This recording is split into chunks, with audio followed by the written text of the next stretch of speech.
Uy, gagi, nagla-live. Hindi. 12 years old yung Ano yan? Tingin? Patingin? Nag-live ka? So, pangalawa ito. Yung babae pangalawa yan. Hindi mo yung cellphone. Kanina Ay. pa ito. Sana kambal. Kanina pa ito? Parang yung anak ko ito Ay, ako na. Parang nag-ano ka, pangalawang live yan. Ay, nagla-live. Ay, sino nagla-live? Yun ang ano ko kasi dalawang beses na ako nag-ano. Iba man yung... Naka-live ka?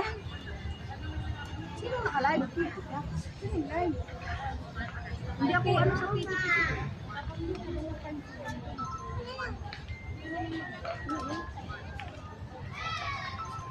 Pero may lahi kayo. Oo. Kapatid ko. Isang babae at isang lalaki. Kapatid ko, ang sunod sa akin, dalawa. Ano, nagla-live ka?